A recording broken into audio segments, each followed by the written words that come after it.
Well, for heaven's sake, this present time we're moving into, this electric age, is the dawn of much the greatest of all human ages. There's nothing to even remotely resemble the scope of human awareness and human greatness in there this we time. are, a value judgment.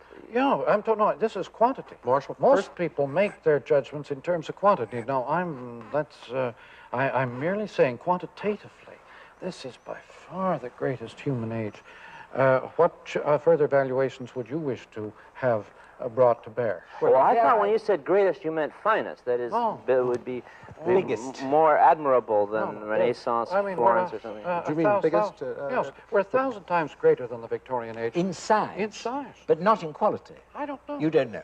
We may not, you know, there might be some way. I mean, let's say if there's a good Lord, it's possible he might measure these epochs by how a handful of air appeals to him. In other words, he might take a handful of air out of one epoch and say, marvelous air. Yes. He might take it out of our air and say, you know, automobile exhaust. Contrary to what Marshall has so brilliantly suggested in all his writing, I think there are absolute standards in this thing, culture, in art and literature, and that these standards you can measure one age against another, and that we happen to have lived, no great misfortune really, we happen to have lived in what amounts to a Dark Ages. We're a highly integral civilization, and this is what distresses people who belong to the old specialist, disintegrated one. They can't find a little place for themselves. Yes, but are you sure, you see, are you absolutely sure that this is the birth struggle of a new civilization? Oh, yeah. Are you absolutely sure that it's not just the breakup? No, the not just circuit the is breakup. See, that's what I think is perhaps the whole difference between North America and Europe, really, is that you over here do believe that. But you do over here. You have a bigger stake in the old technology. Well, no, but we're inclined to think that all these things that you imagine to be of such enormous importance, like, for instance, this thing we're doing now on television, because a lot of people goop at television for hours every day, you're inclined to think that's an enormously important thing. And I just think it's a sort of sign of the kind of vacuity that comes when a civilization breaks. It's like the circuses in Rome. If it had been a Marshall McLuhan, then, you see, Caius Marcius McLuhanibus, he would have written a great book about the circuses, and he'd have said, here's this new civilization coming. There's no medium. No, they had no new technology. But Caesar, by the way, educated the Gauls by war.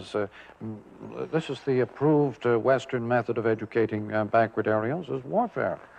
And Alexander the Great did it that way. Napoleon, I was reading a book on the Russian Revolution the other day in which the author was explaining enthusiastically that the great forward thrust in Russian institutions came from the Napoleonic invasions. And then from the Crimean War. What is happening in the Vietnam now is a great educational forward thrust from us on the war front, on the war path. It's very pleasant to think of it that way. I think it's a horribly, it's like roast pig. You know what Charles Lamb's theory of roast pig? You like roast pig? Burn your house down. Burn your house down. Well, that's how we do it. Yes, and this is why I'm a bit inclined to agree with you. But I don't think it's done consciously. I think that's just because...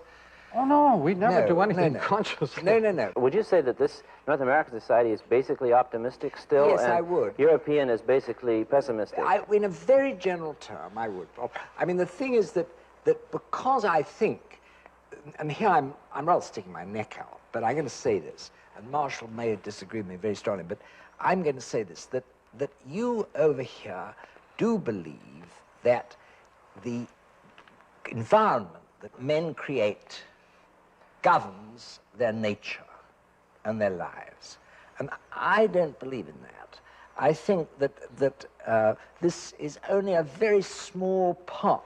We are of 18th century origin, and it was precisely at that time that Rousseau invented the theory that the environment was the great educator. That's right, and a lot of loaded rubbish it was.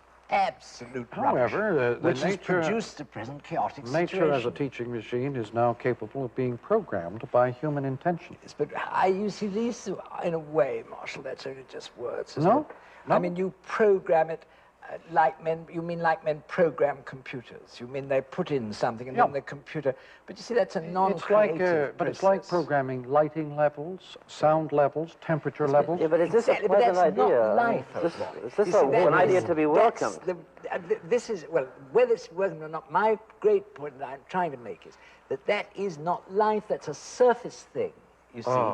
And I think that life's about something much more than that. It's like saying, though, isn't it, that disease is not just a matter of symptoms. On the other hand, if you can get rid of all the symptoms, who cares what disease you have? Yes, but the fact is, the simple fact is, taking that analogy, is that treating the symptoms does not cure the disease. No, but getting rid of the symptoms does. No, wouldn't completely. Very often, if you just treat a symptom and get rid of it, you get another. What do you think about the young people who are in this hippie thing? You're one of their favorite people. Are they among your favorite people?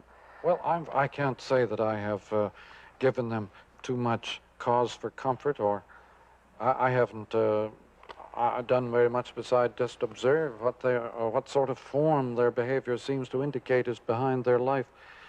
And I can see clearly that they're desirous of a very much more rich social life, involvement in social life, and the mere finding of little niches and jobs and so on will not satisfy them.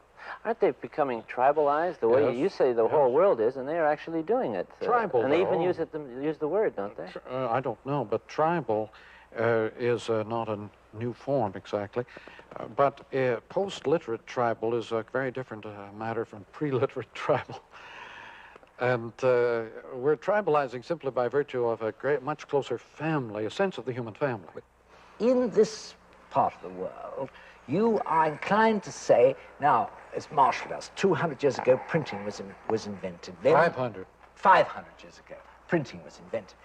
Life's never been the same since then. No, absolutely true. I don't agree with that. I think that printing or television, all these things, they affect the surface of man. But the fascination of life, to me, is the exact opposite that I find in Socrates and St. Augustine and St. Paul, all those people who lived before printing.